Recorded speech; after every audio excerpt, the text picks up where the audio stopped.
In the vast medical world, the last thing anyone, both doctor and patient, want to hear or say is that they have cancer. But what do you do when you tell that to someone as young as 17 years old? And out of the possible types, it was thyroid cancer.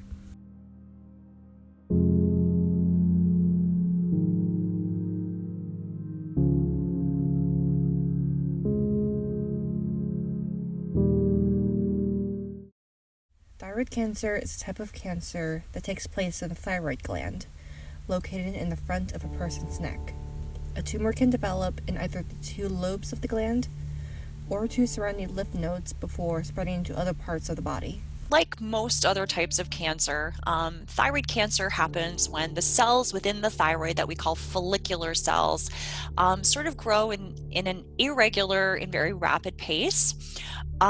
Most cancers form lumps in the thyroid that we call nodules. So that's how thyroid cancers are usually diagnosed and detected. There are a number of different types of thyroid cancer. We call them differentiated thyroid cancers. And those are thyroid cancers that, under a microscope, look the most like normal thyroid tissue.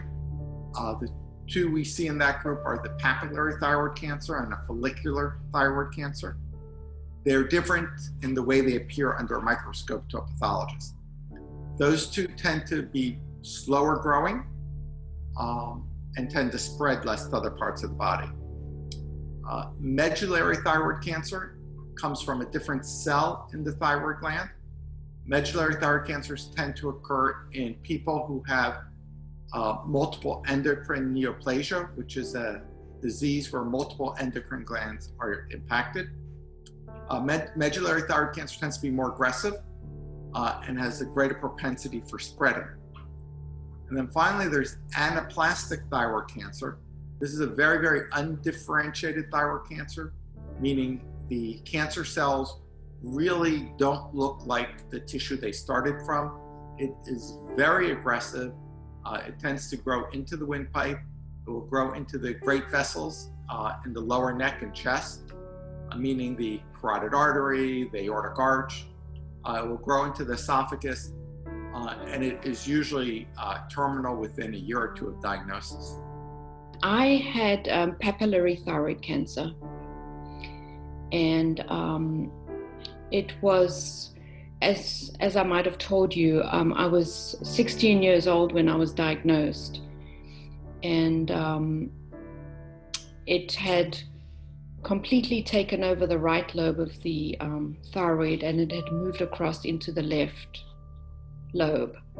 So my daughter has had thyroid cancer, and it was papillary thyroid cancer, and it was discovered when she was 17, and it was very visible, and it protruded as a lump on her neck. There are many things that can happen if thyroid cancer is left untreated. So usually if thyroid cancer is left untreated, it will continue to grow in the neck. That will damage structures in the neck. The most common structures that are damaged are the voice box. It can compress the windpipe and cut off breathing. It can grow into the swallowing pipe, the esophagus, and disrupt swallowing. Thyroid cancer, if left untreated, can also spread to other parts of the body. The two most common locations are the lungs and bones. And we will, on occasion, see patients who come in with a bone fracture, and that will be their first sign of thyroid cancer, that thyroid cancer untreated and had spread to a bone. There was some cancer also growing on the recurrent nerve, so they had to leave that there, because if they tried to get that off, I would have had no voice. There are also specific symptoms of thyroid cancer a person can detect. Most thyroid cancers are completely asymptomatic, meaning you feel fine. You don't even know it's there. Unlike a lot of other cancers that might cause what we call constitutional symptoms, weight loss or fatigue or night sweats, thyroid cancer really doesn't have any symptoms. The only symptoms would be related to, for most people, would be related to the size of the nodule that forms in which there is the cancer. Some people actually notice the lump in their neck. Or a friend will notice it. They'll be talking with someone, a friend, and they'll see a lump moving around in the neck. So often that is one way it's diagnosed. Another way is sometimes just the primary care doctor will be feeling the neck as part of a routine physical exam, and they'll discover something. And then the third way we sometimes see it is as a finding on an X-ray that was done for another reason. For example, let's say a person's having a chest CAT scan because they have shortness of breath, and then the radiologist will also image the thyroid gland and they'll see an unusual nodule. We found it around November and didn't think anything of it. In hindsight, we should have more into it, but I don't think there was anything of our discovery of it that made it less invasive than it was. Turned out it was quite a large nodule and she needed the entire thyroid gland removed. Thyroid cancer can also have specific causes as well. We actually don't know what causes thyroid cancer in most people. The only known risk factor is really exposure to radiation. So, you will see it, for example, in people who work on nuclear submarines or who worked in a nuclear power plant, or certain laboratory technicians who work around a lot of radioactive substances. But that's the minority of patients. The majority of patients, it just comes up in their neck. There's really no risk factor. There's no behavior they did that caused it. It's not related to smoking or eating certain foods. It just seems to come up. We also know that thyroid cancer can run in family members, so first-degree family members. So we do, appropriate screening when someone has a nodule and we know that they have a first-degree relative with thyroid cancer. There's a slightly higher risk that that person can have cancer as well. It's something that, like I said, when you're faced with something that you really can't do anything about directly, it feels very helpless, definitely. Especially when you're used to you sort of tell yourself, there's not much that life can throw at me that's going to throw me off. Not at this point, right? But no, that was definitely out of right field for me. It was, we had no reason to expect it, and we had no reason to, no one in my family, as far as I know, had it or anything like it. And so it was just, my daughter's mother just happened to notice it when they were fitting a dress, notice a lump on her throat, and it sort of kind of spiraled it felt like it was spiraling out of control really quickly. Knowing and learning that her tumor was cancerous was, I think, shocking. It's something no mother, no parent wants to have to hear and have to go through, and you just worry and wonder. And I think it's one of those things that, now you're in denial, you go through whatever stages of whatever it is that you're experiencing, and you feel like this is probably a mistake. And we typically see thyroid cancer in persons older than 40 years old, so younger persons have a less likely chance of having thyroid cancer, but we certainly do see it in a younger pediatric and young adult population as well. It's more common in women, and most commonly we see it in 40, 50s, and 60-year-olds. In 2020, the most recent estimates for thyroid cancer in the United States included over 50,000 new cases and about 2,000 deaths. Women are 3 times more likely to develop thyroid cancer than men. In the average age range most patients develop the cancer is from 25 to 65 years old. However, unlike most known cancers, thyroid cancer is completely curable. There are many specific surgeries and treatments done to remove the cancer. When a patient presents with a lump in the neck, or we see it on another film, the first thing we try to do is figure out how extensive the disease is, where it is, how large the tumor is. And that's usually done with an ultrasound. We'll do an ultrasound both of the thyroid gland itself and also an ultrasound of the lymph nodes in the neck, looking to see if any of the lymph nodes look abnormal. To actually make the diagnosis, we'll usually require a biopsy. The type of biopsy that is done on thyroid nodules is called a fine needle aspiration. So this is where, small little needles get inserted through the skin and the neck to get a little tissue out of a thyroid nodule. And then based on the pathological diagnosis, we can detect possible cancerous cells. The surgical approach, the primary treatment is removing the cancer with surgery. So if the cancer is limited just to the thyroid gland, then we would just take out the thyroid gland.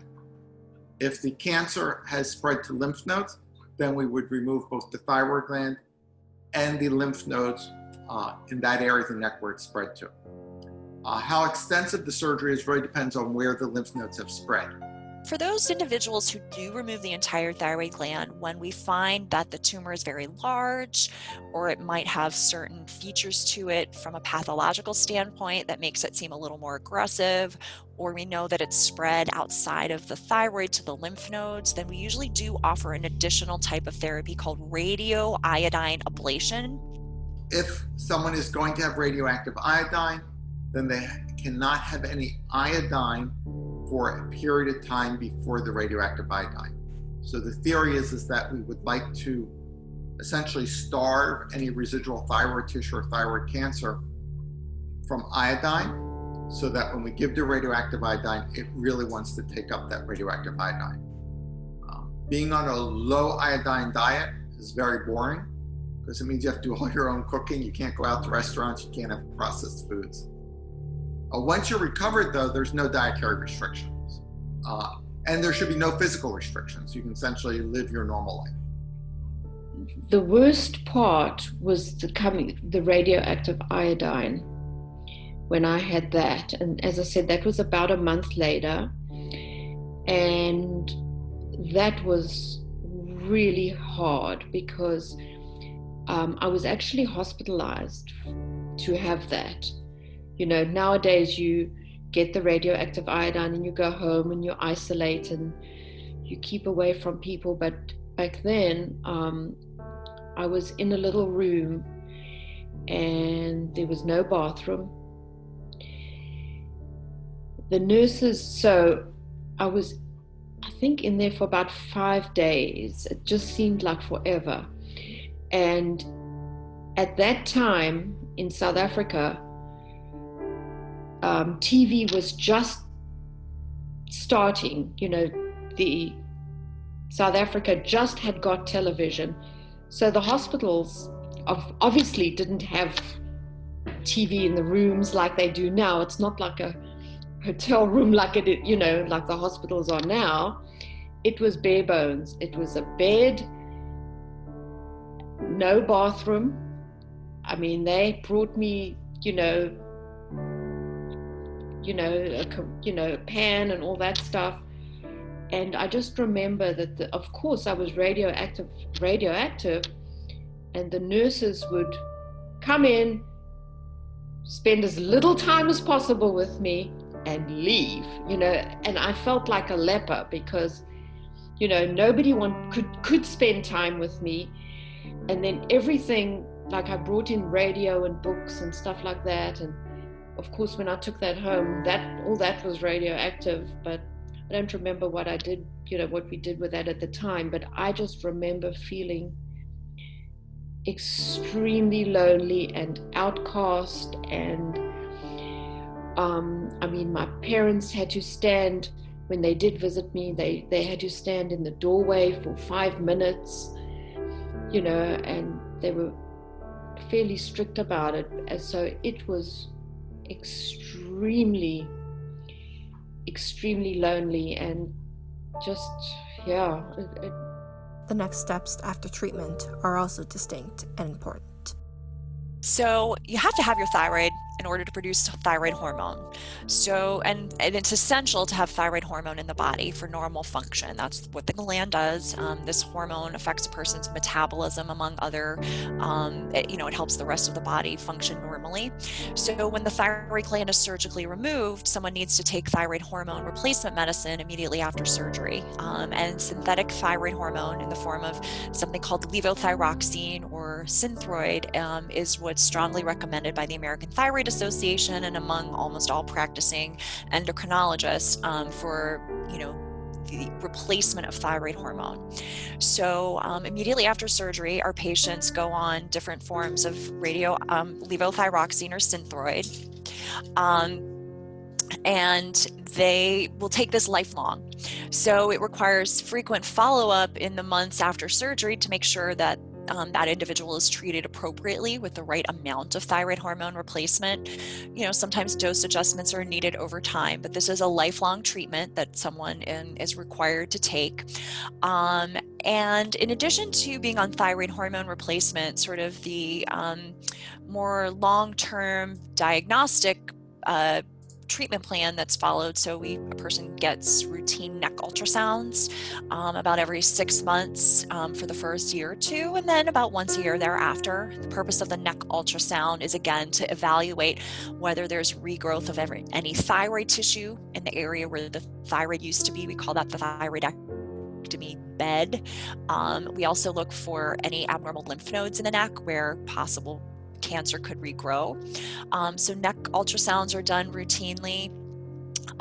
We also do a blood test once or twice a year for at least the first 8 to 10 years after surgery, looking at something called thyroglobulin. Thyroglobulin is a protein that is produced by both normal thyroid cells and thyroid cancer cells. So this is used as sort of like a tumor marker. So in someone who's had his or her thyroid surgically removed, and especially in someone who gets the radioiodine therapy that I mentioned, thyroglobulin levels after several months to about a year after the iodine therapy, these thyroglobulin levels should be almost undetectable. There should no longer be any thyroid tissue in the body that is able to produce thyroglobulin. Well, in 1987, which is, say, 11 years, actually 10 years after the surgery, I actually emigrated here.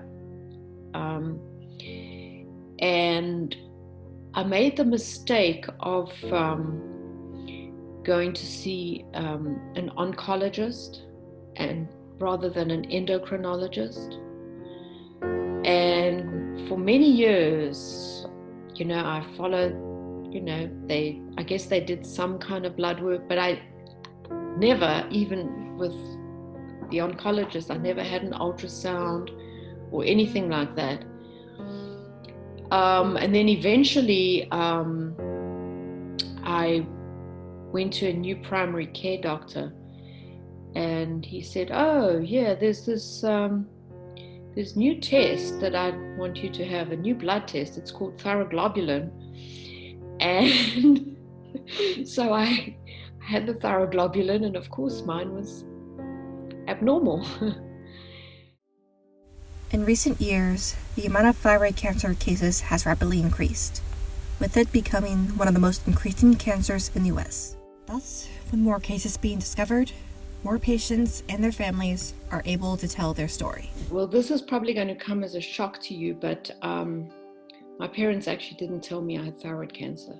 They told me there was something wrong with your thyroid and it has to come out. And we lived in a very different time. There was no internet. People tended to treat their doctors as gods. And, you didn't question things. And I didn't question my parents. And, afterwards, when I did find out, I was furious. I was terribly upset. I was just more angry that my parents hadn't told me rather than the fact that I had thyroid cancer. And they said, well, we were advised not to tell you. You were a young teenager. They were scared that the doctors were afraid that you would, try and take your life or something like that, which is ridiculous. So I was extremely angry when I found out. It felt like I didn't have control of the situation. I guess I like to think like that, in life I can sort of control the outcome of things, which of course is not really true, but you like to think so. But this really made it clear that it was something that was completely out of my control. We had to trust that the doctors knew what they were doing, and I knew that we kind of went through some time there where we doubted one of my daughter's doctors, that she totally understood what to do and what the proper treatment was. But it turns out I think that she was correct, and it was just fear, on our part. And if when you're faced with something that you have no experience with, the first thing you do is you feel like it's out of control. It's like being in the back of a taxi cab with the driver driving crazy, and you can't do anything about it. It's sort of like when we were in the doctor's office first hearing about it. It felt like, well, what can I do about this? And then you realize nothing. You can't really do anything other than try to be supportive. The good, what I've also come to learn is that for me, the prognosis was very good. I think having thyroid cancer as a teenager, I think they knew that I would have recurrences moving forward. But fortunately, it's all been contained in the neck area. It hasn't metastasized to the lung or the bone or anywhere else. So I'm very, very thankful for that. And I know that, and I always joke with people, and this is my, you'll probably find it somewhat amusing. I say it's just literally a pain in the neck, which it is. So even though I know that probably I'll have a couple more of these little lymph nodes popping up over the course of my lifetime, it's not going to progress to anything more, and I'm certainly not going to die of thyroid cancer, and that's very reassuring. And I'll come back, it's just a pain in the neck for me at this point. With the increasing number of cases, thyroid cancer is becoming a more well-known concern for potential patients. However, with the increased treatment and research of the illness, this type of cancer is a cancer that can easily be beaten. This is one of the cancers of the many, many, many types of cancers that are out there. This is one of the ones that they understand the best, and they have the most solid treatments for. Probably this is the longest they've been treating this kind of cancer, longer than almost any other kind of cancer, at least other than doing surgery, right? So when I read that, I felt like there was a lot of on the ground experience, and it made me feel better that they had a pretty good handle on it. And also, I think, having grown up in South Africa without any kind of support from anybody that actually had thyroid cancer. I had plenty of support from my family, but it took me years until I found someone with thyroid cancer, and it's just frankly exciting just to meet somebody with the same problem. So, but also we live in an age now where there's probably a support group for everything. I would imagine. And the beauty of a support group is that you can talk as little or as much as you want to. Hearing you have cancer, hearing those words spoken by your doctor is a very, very scary moment in your life.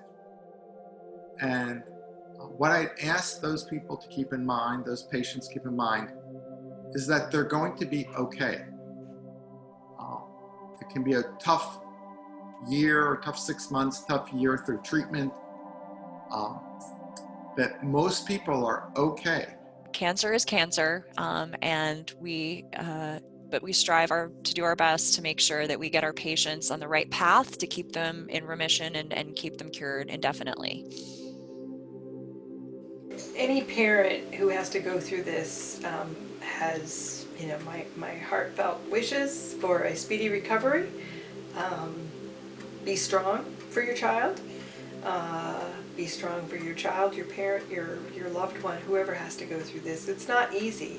The pain they have to go through initially for the first couple of weeks after the surgery is something that you don't know what to do. They've got a big scar on their neck, so you can't hug them. You can't hold their hand and squeeze it tight.